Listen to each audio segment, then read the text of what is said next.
በአንድ ሀገር የፖለቲካና የኢኮኖሚ ታሪክ ውስጥ ትልቁ ፈተና ህግጋትንና ማሻሻያዎችን መጻፍ ሳይሆን እነዚህን ማሻሻያዎች በህዝብ ህይወት ላይ የሚፈጥሩትን ጫና መቋቋም ነው። ዛሬ ኢትዮጵያ በዚሁ በሁለት ጫፎች መሃል በሚገኝ አስቸጋሪ የሽግግር ወቅት ላይ ትገኛለች። በአንድ በኩል ዓለም አቀፉ የገንዘብ ድርጅት IMF እና የዓለም ባንክ የሚያወጧቸው ጥናታዊ ሪፖርቶች ሀገሪቱ ያለችበትን የዕዳ ጫና ማሻሻያ ድካም ያሳያሉ። በሌላ በኩል ደግሞ የሀገሪቱ ኢኮኖሚ መሪዎች ይህንን ወቃው ስለመፍታት በቤጂንግ አዳራሾች ከቻይና አበዳሪዎች ጋር ብርቱ የዕዳ ሽግሽግ ትንቅንቅ እያደረጉ ነው። በአንድ በኩል ዋሽንግተን በቁጥሮችና በሪፖርቶች ሀገሪቱን ኢኮኖሚ ስብራት እያጋለጠ ሲሆን፣ ቤጂንግ ደግሞ ለትንፋሽ ማቆያ የሚሆን የዕዳ ማቅለያ ስምምነት በእጇ ይዛ ቀርባለች። ኢትዮጵያ ሁሉንም በዝምታና በጸጥታ እያስተናገደች ነው። ይህ በሁለት ሀያላን አቅጣጫዎች መካከል የሚደረግ የፖለቲካና የኢኮኖሚ ትንቅንቅ ሰሞኑን በወጡት ዓለም አቀፍ ሪፖርቶች ይበልጥ ግልጽ ሆኗል። የዓለም አቀፉ የገንዘብ ድርጅትና የዓለም ባንክ በጋራ ይፋ ባደረጉት የዕዳ ዘላቂነት ዳሰሳ ሪፖርት ለሀገሪቱ የሰጠው ትንበያ ቀዝቃዛና አስደንጋጭ ነበር። ተቋማቱ ኢትዮጵያ በይፋ እጅግ አሳሳቢ የዕዳ ቀውስ ውስጥ ያለችና ዕዳዋን መክፈል የማይቻላት በሚለው የፍርድ መዝገብ ስር አስቀምጧት አልፏል። ይህ ሪፖርት ከደረቅ የኢኮኖሚ ቀመሮች በዘለለ በማሻሻያ ድካም ጽንሰ ሀሳብ ስር የሀገሪቱን ማህበራዊ ስብራት ይዳሰሳል። በጥናቱ መሰረት የብር ምንዛሬ መለቀቅንና የመገበያያ ዋጋ መናርን ተከትሎ የመጣ የዋጋ ግሽበትና የመሰረታዊ ዕቃዎች እጥረት በህዝቡ ትከሻ ላይ ያሳረፈው ጫና እጅግ ከብዷል። ተቋማቱ በግልጽ እንደሚያስጠነቅቁት ይህ የመራር የኑሮ ውድነትና በየአካባቢ የሚታይ የጸጥታ መደፍረስ በህዝቡ ዘንድ ማሻሻያ ድካም በመፍጠር መንግስት የጀመረ የማክሮ ኢኮኖሚ ማሻሻያ ወደኋላ እንዲጎተው ወይም ሙሉ በሙሉ እንዲቀለብሰው የሚያስገድድ ማህበራዊ ቁጣ ሊቀሰቅስ ይችላል። የሀገሪቱ የውጭ ዕዳ ከኤክስፖርት ገቢው አንጻር ሲለካ ከ200 በመቶ በላይ መድረሱና የዓመታዊ ክፍያ ጫናው ካለበት አቅም በላይ ማሻቀቡ በዋሽንግተን ቢሮዎች ውስጥ የተቀመጡት ቴክኖክራቶች በኢትዮጵያ የወደፊት ጣፋንታ ላይ ጥርጣሬ እንዲያሳድሩ አድርጓቸዋል። የዋሽንግተን ሪፖርት ይህንን መሰል በሳለበት ማግስት የሀገሪቱ ኢኮኖሚ መሪዎችና ከፍተኛ ባለስልጣናት እግራቸው የረገጠው የቻይናዋን ቤጂንግ ነበር። እዚያ ከዓለም ባንክና ከዓለም አቀፍ የገንዘብ ድርጅት ሪፖርት ጀርባ ያለው የብድር ሰንሰለት ለመበጠስ በቤጂንግ ሚስጥራዊ አዳራሽ ውስጥ ብርቱ ድርድር ተካሂዷል። ቻይና ለኢትዮጵያ ትልቋ የሁለትዮሽ አበዳሪም ናት። ኢትዮጵያ ልዑክ ወደ ቤጂንግ ያመራው የቡድን 20 ዕዳ ማዕቀፍ መሰረት ቀደም ሲል ከደረሰው መግባቢያ ስምምነት በዘለለ ከቻይና መንግስት ባንኮች ጋር ያለውን የሁለትዮሽ ዕዳ ክፍያ ሽግሽግ በይፋ ለመፈረምና አዲስ የመተንፈሻ ጊዜ ወይም የዕዳ ማሻሻያ ለመጠየቅ ነው። የትንቅንቅ ለአዲስ አበባ መሪዎች የሞት ሽረት ያህል ነውና ምክንያቱም በቤጂንግ የሚደረገው ድርድር ካልተሳካና ቻይና የብድር ክፍያ ጊዜዋን ካላራዘመች የዋሽንግተን የገንዘብ ተቋማት የፈቀዱት የቢሊዮን ዶላሮች የብድር ድጋፍ አደጋ ላይ ይወድቃል። በሌላ በኩል ቻይና ማዕከላዊ ባንክ ጋር የሚደረገው የሀገር ውስጥ ገንዘብ ልውውጥ ስምምነት ካልሳካ በመዲናዋ ጎዳናዎች ላይ የሚታየው የውጭ ምንዛሬ እጥረትና የዶላር ጥማት ይበልጥ አይን አውጥቶ መውጣቱ አይቀሬ ነው። በአንድ በኩል የዋሽንግተን ብድር ሪፖርቶች፣ በሌላ በኩል የቤጂንግ የረቂቅ ድርድር ሙቀት ይህ ክፍተት የኢትዮጵያን ወቅታዊ ገጽታ ቁልጭ አድርጎ ያሳያል።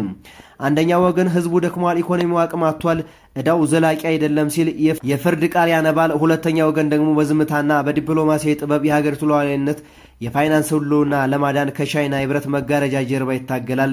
ይህ ትንቅንቅ የቁጥሮችና የፖሊሶች ጉዳይ ብቻ አይደለም። እያንዳንዱ የዋሽንግተን ሪፖርት መስመርና እያንዳንዱ የቤጂንግ ስምምነት ፊርማ በመጨረሻም መሬት ላይ ወርዶ የሚተረጎመው በኢትዮጵያ እናቶች የገበያ ቅርጫት፣ በወጣቱ የስራ ዕድልና በሀገሪቱ የነገ ሰላም ላይ ነው። በዓለም አቀፍ የገንዘብ ድርጅትና በዓለም ባንክ በጋራ በተዘጋጀው ሰሞኑን ይፋ በተደረገው የኢትዮጵያ የዕዳ ዘላቂነት ትንተና ሪፖርት ላይ ስለ ሀገሪቱ ሰላም፣ ጸጥታ መደፍረስ እንዲሁም ማህበራዊ ቀውስ የተደቀነው ስጋት እጅግ በግልጽና በማስጠንቀቂያ መልክ ተቀምጧል። ይህ ስጋት በሪፖርቱ ገጽ 10 ላይ በሀገሪቱ የኢኮኖሚ ወደፊት ጣፋንታና ስጋቶች በሚለው ክፍል ስር ቃል በቃል ሰፍሯል። ተቋማቱ በግልጽ እንደሚያስጠነቅቁት ለሀገሪቱ የኢኮኖሚ ተስፋዎች ዋናዎቹ ስጋቶች የሚመነጩት ከሀገር ውስጥ የፖሊሲ ግድፈቶች ወይም ስህተቶች ሊፈጠር ከሚችል ማህበራዊ ቅሬታ፣ ቁጣ፣ ከጸጥታና ደህንነት ተግዳሮቶች እንዲሁም ከውጭ ከሚገኘው የልማት ረድኤት መቀነስ ነው። የጸጥታ ሁኔታው በኢኮኖሚ ላይ የሚፈጥረውን ቀጥተኛ አደጋ ሲያስረዱም የሀገር ውስጥ የጸጥታ ሁኔታ ይበልጥ መበላሸት ኢኮኖሚ የሚያስተጓጉሉን በድጋሚ ሊያቀጣጥለውና የሚገኘውን ዓለም አቀፍ የፋይናንስ ድጋፍ ሊያሰናክለው እንደሚችል ያሰምሩበታል። የኢኮኖሚ ማሻሻያ በህዝብ ህይወት ላይ የሚያሳድረው ጫና ወደ ሰላም መደፍረስ እንዴት እንደሚቀየር ሪፖርቱ ሲተነትን ደግሞ በፖለቲካና ማህበራዊ ጫናዎች ሳቢያ የሚፈጠር የማሻሻያ ድካም ፖሊሲዎቹ እንዲዘገዩ ወይም ሙሉ በሙሉ ወደ ኋላ እንዲመለሱ ሊያደርግም ይችላል ይላል። ማክሮ ኢኮኖሚ ሁኔታዎች ደግሞ መሰረታዊ ዕቃዎች እጥረት መባባስ ወይም ተጨማሪ ዋጋ ንረት ሳቢያ ማህበራዊ ሰላምንና መረጋጋትን ሊያሰጉ እንደሚችሉ ያስጠነቅቃል። እነዚህ በዋሽንግተን የወጡት ደረቅ የሪፖርት ቃላት መሬት ላይ ሲወርዱም የራሳቸው የሆነ መራር ትርጉም አላቸው። ተቋማቱ የጸጥታ ተግዳሮች ወይም ማህበራዊ ቅሬታ ብለው በቁጥሮች መካከል የሚጽፏቸው ቃላት በኢትዮጵያ ተጨባጭ ሁኔታ ውስጥ በቀጥታ ከዜጎች ጋር የተሳሰሩ ናቸው። ሪፖርቱ የሚያሳየው ትልቁ እውነት በሀገሪቱ ዘላቂ ሰላም ሳይሰፍን የሚደረግ የኢኮኖሚ ማሻሻያ በባዶ መሬት ላይ ዘር እንደመዝራት መሆኑ ነው። ጦርነትና ግጭቶች ባለበት ሁኔታ አርሶ አደሩ ምርት ወደ ገበያ ሊደርስ አይችልም። ምርትም ወደ ገበያ ካልቀረበ ደግሞ የዋጋ ግሽበት፣ የመሰረታዊ ዕቃዎች እጥረት ይፈጠራል። ይህ የዋጋ ግሽበት ደግሞ በከተማው የሚኖረውና የቀድሞው ኑሮ ውድነት የተጎዳው ማህበረሰብ ወደ ከፍተኛ ቅሬታ አመጽ ሊያመራው እንደሚችል የዓለም ባንክና ዓለም አቀፍ የገንዘብ ድርጅት ሳይንሳዊ በሆነ መንገድ አስጠንቅቀዋል።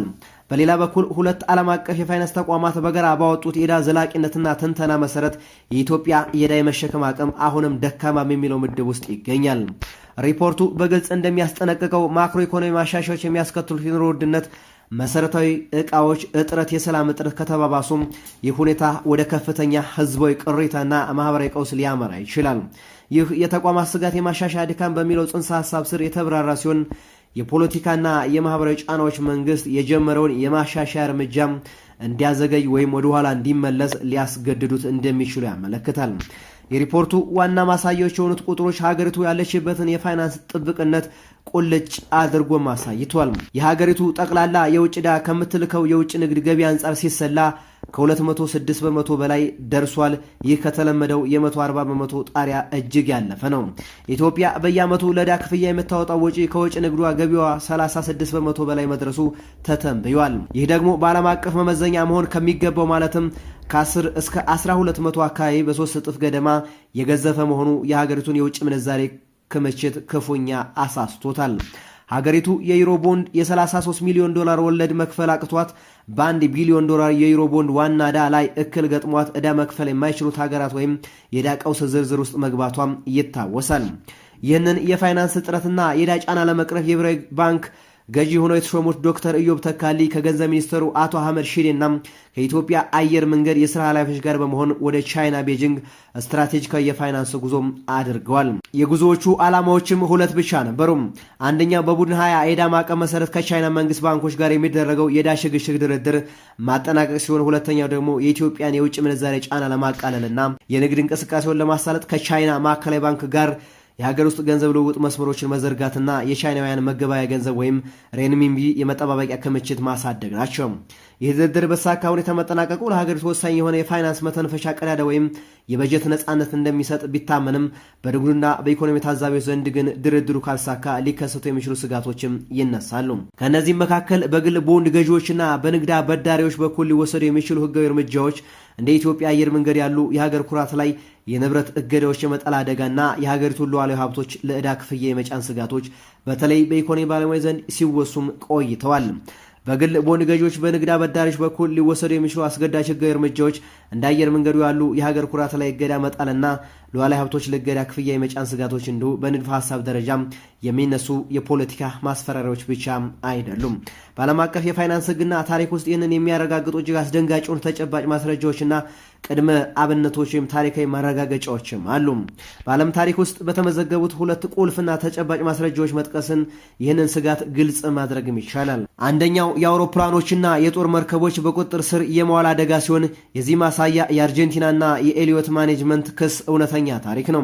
አርጀንቲና የውጭ ዕዳ ክፍያዋን ማቋረጧን ተከትሎ ኤኤምኤም ኤል ካፒታል የተሰኘ የግል ቦንድ ገዢ ተቋም አርጀንቲናን በተለያዩ ዓለም አቀፍ ፍርድ ቤቶች መክሰስ ጀመረ። ይህ የግል አበዳሪ ተቋም ዕዳዋን ለማስከፈል በወሰደው እጅግ አስገራሚ እርምጃ አርጀንቲና ባህር ኃይል ወታደር ማሰልጠኛ መርከብን በጋና በሚገኘው የቴማ ወደብ ላይ በጋና ፍርድ ቤት ትዕዛዝ ለ2 ወራት ያህል አስሮ ማቆየትም ችሎ ነበር። አበዳሪዎቹ በዚህ ብቻ አላበቁም። የአርጀንቲና ፕሬዚዳንታዊ አውሮፕላን በውጭ አየር ማረፊያዎች በቁጥጥር ስር ለማዋል ተከታታይ ሙከራዎችን አድርገዋል።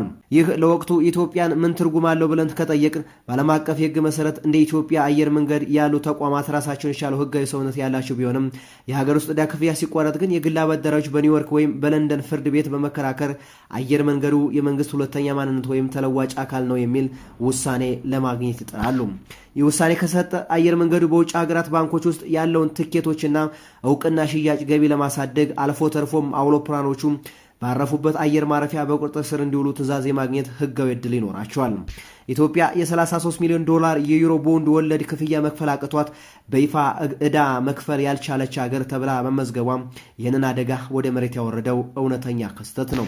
ሁለተኛው ማሳያ ደግሞ ሉዓላዊ ሀብቶችን ሽጦ ወይም አከራይቶ መክፈል ሲሆን የዚህ እውነተኛ ምሳሌ በኤዥያ የምትገኘው ስሪላንካ ናት። ስሪላንካ የገጠማትን ከባድ የውጭ ዕዳ ክፍያና የውጭ ምንዛሬ እጥረት መቋቋም ሲያቀታት ዕዳዋን ለማቃለል ስትል እጅግ ስትራቴጂካዊ የሆነውን የሃምባንቶን ዓለም አቀፍ ወደቧን ለቻይና መንግስት የልማት ድርጅት ለ99 ዓመታት የሚቆይ ኪራይ ውል አሳልፋ ለመስጠት ተገዳለች። ይህ ክስተት በዓለም አቀፍ የፖለቲካ ውስጥ የዕዳ ወጥመድ ዲፕሎማሲ ትልቁ ማሳያ ተደርጎ የሚወሰድ ሲሆን አንድ ሀገር ዕዳዋን በወቅቱ መክፈል ካልቻለች ወሳኝ የሆኑ የመሰረተ ልማት ግንባታዎቿ ወደቦቿን ወይም መሬቷን አሳልፋ ለመስጠት እንደምትገደድ በተጨባጭ ያረጋገጠ የታሪክ ጠባሳ ነው። በእርግጥ ኢኮኖሚያዊ ባለሙያዎች የኢትዮጵያ አየር መንገድ አውሮፕላኖች መታገድና የሉዓላዊ ሀብቶች አደጋ ላይ መውደቅ እንደ ትልቅ ስጋት የሚያነሱት ከላይ በተጠቀሱት እውነተኛ ታሪኮች ምክንያት ነው። ኢትዮጵያ ከቻይና ከፓሪስ ክለብ አበዳሪዎች ጋር የምታደርገው የዕዳ ሽግሽግ ድርድር በፍጥነት ስምምነት ላይ ካልደረሰም የግል ቦንድ ገዢዎች ጉዳዩን ወደ ዓለም አቀፍ ፍርድ ቤቶች የመውሰድ መብታቸው እየተጠበቀ ነው። ይህ ደግሞ የኢትዮጵያ አየር መንገድ በውጭ ሀገራት ያለውን የደህንነት ሁኔታና ንብረት አደጋ ላይ የሚጥል በመሆኑ አዲሱ የብሔራዊ ባንክ ገዢ ዶክተር ኢዮብ ተካልኝና የገንዘብ ሚኒስትሩ አቶ አህመድ ሺዴ የቤጂንግ ጉዞ የሀገሪቱን ታላቅ ሉዓላዊ ሀብቶች ከነዚህ አስገዳጅ ዓለም አቀፍ ሕጋዊ እርምጃዎች ጋር ለመታደግ የሚደረግ ብርቱ ትንቅንቅ መሆኑን ያረጋግጣል። ባለስልጣናቱ በበኩላቸው በሀገሪቱ የተደቀነውን ኢኮኖሚያዊ ሰላም እጥረት ለማቅለልና ህዝቡን ለማረጋጋትም እየሞገቱ ነው። የብሔራዊ ባንክ ገዢው ዶክተር ኢዮብ ተካልኝ የብር ምንዛሬ መለቀቅንና የተፈጠረን የዋጋ ለውጥ አስመልክቶ የብር ዋጋ መውደቅ ሳይሆን ከ50 ዓመታት በላይ በሰው ሰራሽ መንገድ ተይዞ የነበረው ገንዘባችን ትክክለኛ እሴቱን እያገኘ ነው በማለት በህዝቡ ዘንድ ያለውን ስጋት አብዛኛውን ያረዳድ ችግርና ያተረጓጎም ስህተት እንደሆነም ይገልጻሉ።